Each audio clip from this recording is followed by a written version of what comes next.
அனைவருக்கும் வணக்கம். நம்ம இப்போ பார்க்க போகிறது பதஞ்சலி யோக சூத்திரம். அதில் 4 பிரிவாக வருது. முதல்ல சமாதி பாதம், இரண்டாவது சாதன பாதம், மூன்றாவது விபூதி பாதம், நாலாவது கைவல்ய பாதம் என்று 4 பாதங்கள் வருது. இதில் 4 பாதத்தில் அதில் முதல் பாதமாக நம்ம என்ன பார்க்க போகிறோன்னா சமாதி பாதம். அதாவது சமாதி பாதம் என்பது தியானத்தின் மூலம் அடையும் சமாதியை பற்றியது. அடுத்து சாதன பாதம்னா கிரியைகள் ஒழுக்க விதிகள் கொண்டது.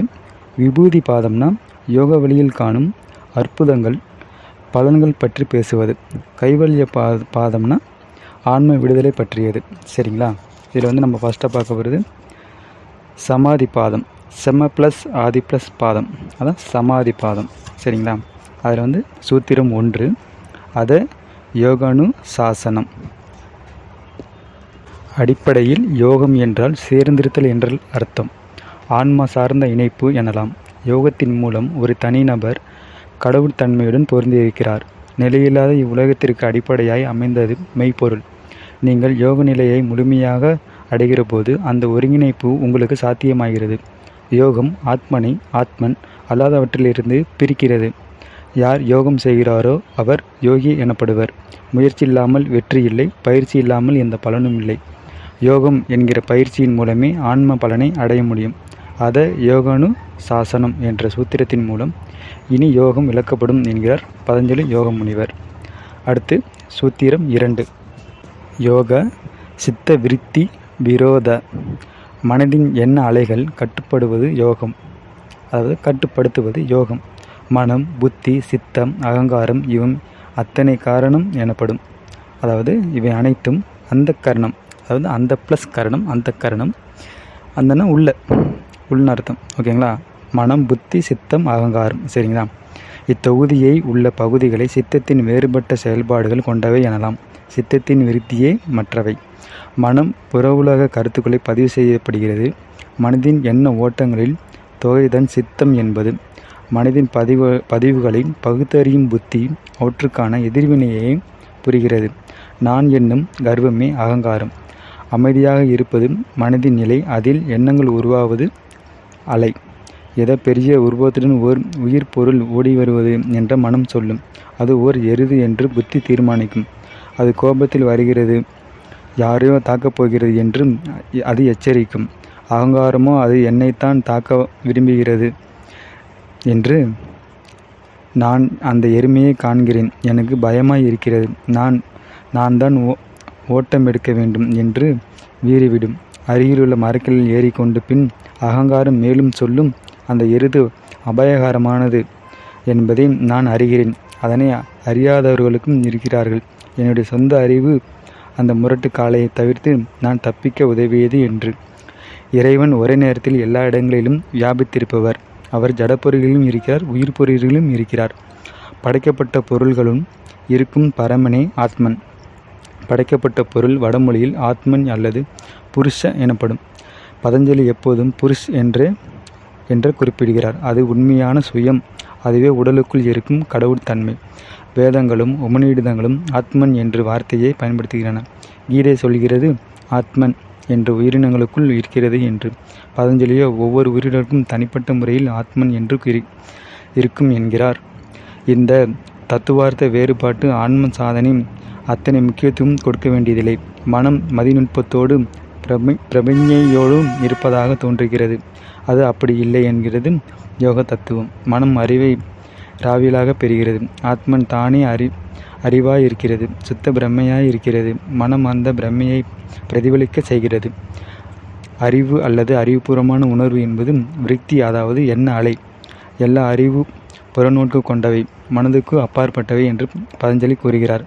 மனம் காண்பவர் அல்ல, கருவி என்று ஆத்மனே உண்மையை காண்கிறது. எதை அறிய வேண்டுமோ அதை நாம் அறியாதிருக்கிறோம். அறியப்பட வேண்டியது ஆத்மனே. எண்ண அலைகளை கட்டுப்படுத்துவது பற்றி பேசும்போது பதஞ்சலி முனிவர் கனநேர அல்லது மேலோட்டமான கட்டுப்பாட்டை பற்றி பேசவில்லை. அதுமாதிரி மேலோட்டமான மனதை பற்றி பேசவில்லை. மனதை வெறுமையாக்கி கொள்வதை யோக பயிற்சி என்று பலரும் நம்புகிறார்கள். அது விரும்பத்தக்க நிலைதான். ஆனால் அத்தனை எளிதில் அடையக்கூடியதல்ல. தன்னைத்தானே துன்புறுத்தி கொள்வதன் மூலம் ஆன்ம ஆதாயம் கண்டுவிட முடியாது. எண்ண அலைகளை பதிவு செய்யும் கருவிகள், அதாவது புலன் உறுப்புகள், நொறுக்குவதன் மூலம் அதை கட்டுப்படுத்த நம்மால் இயலாது. எண்ண அலைகளை அகந்தை உணர்வுடன் அடையாளப்படுத்தி கொள்ளும் நிலை தடுக்கப்பட வேண்டும். ஆனால் அந்த தவறான அடையாளப்படுத்துவதை தவிர்ப்பது சிரமமான காரியம்தான். அதாவது எவ்வாறு நம்ம குளத்தில் நம்ம கல்லை தூக்கி போட்டாலும் அந்த அலைகள் மேலே படுது. ஆனால் அது அடியில் அது நிலையான ஒரு தன்மையாக தான் இருக்குது. பழைய அலைகளிலிருந்து புதிய அலைகள் தோற்றுவிக்கப்படுகின்றன என்பது போல அன்பு அலைகள் அன்பையும், கோப அலைகள் கோபத்தையும் அன்றாட வாழ்வில் கொண்டு வரும். இவையெல்லாம் சம்ஸ்காரங்கள், வெளிப்பாட்டுகளே. அலைகள் தம் இயல்பில் மாற்றினால் குளத்துக்குள் தோன்றிய மணல் மேடுகள் இடம் பெயரும். மனதுக்குள் வேறு விதமான அலைகளை அறிமுகப்படுத்துவதன் மூலம் சம்ஸ்காரங்களையும் மாற்ற முடியும். எண்ண அலைகளை கட்டுப்படுத்துவது யோகம் என்கிறோம். அலைகளே விருந்திகள். காண்பதற்கு கண்கள் மட்டும் போதாது. காட்சி பொறி மூளையிலுள்ள ஒரு நரம்பின் மையத்தில் உள்ளது. அவற்றை இணைப்பதற்கு மனம் வேண்டும். கேட்பதற்கும் சரி, கருவி, புலன் இவ்விரண்டிலும் உள்ள மனம் இயங்க வேண்டும். மனிதனின் வசத்தில் உள்ள ஒரு கருவியே மனம். எண்ணம் ஓர் ஆற்றல். இயற்கை நமக்கு அளித்த எத்தனையோ ஆற்றலில் அதுவும் ஒன்று. மனம் உணர்வுடைய போல் தெரிந்தாலும் அது உணர்வு பொருள் அல்ல. சமிக்ஞை நமது மனதை தாக்குகிறது. மனம் எதிர்வினை புரிகிறது. அவ்வளவே. தூய்மையாயிருத்தலே சித்தத்தின் இயல்பு. ஆனால் புலன்கள் அது புறத்தை இழுக்கப்பட்டு தனது இயல்பை இழக்கிறது. புறத்தே செல்கிற சித்தத்தை உள்நோக்கி திருப்ப வேண்டும். யோகம் அந்த காரியம் செய்கிறது. தொடக்கத்திலும் முடிவிலும் ஜீவன் அலைகளற்றிருப்பது. நீங்கள் பூர்வத்தில் எந்த நிலையில் இருந்தீர்களோ அந்த நிலை மீண்டும் அடைவதென்றால் இடையில் 4 நிலைகள் கடக்க வேண்டியிருக்கும். அதாவது சக்ஷம், மூடம், விசிஷ்டம், ஏகாக்கிரம். சக்ஷம் என்பது எதிலும் ஒன்றாமல் சஞ்சலம் முற்றுவது. அந்த நிலையில் எண்ணங்கள் சிதறி போகும். மூடம் என்பது மந்த நிலை, எளிதில் மறப்பது, எதுவும் தோன்றாமல் திகைப்பது. விகிப்சம் என்பது உறுதியற்ற மனநிலை, எந்த முடிவுக்கும் வராத குழப்பமாக இருக்கும் நிலை. ஏகாக்கிரம் ஒருமைப்படுவது, எது தேவை எது தேவையில்லை என்று, எது நல்லது எது கெட்டது என்று பக்குவம் அடைவது. அடுத்து நிறுத்தம் என்பது ஒடுக்கப்பட்ட மனநிலை. இது சமாதி நிலை எனலாம். இத்துடன் இந்த பதஞ்சலி யோக சூத்திரத்தில் பகுதி 1 சூத்திரம் 1 சூத்திரம் 2 நிறைவடைகிறது. மீண்டும் அடுத்த சூத்திரத்தில் நாம் சந்திப்போம். நன்றி, வணக்கம். திருச்சிற்றம்பலம், தில்லையம்பலம். ஓம் நமச்சிவாய, ஓம் நமச்சிவாய, ஓம் நமச்சிவாய.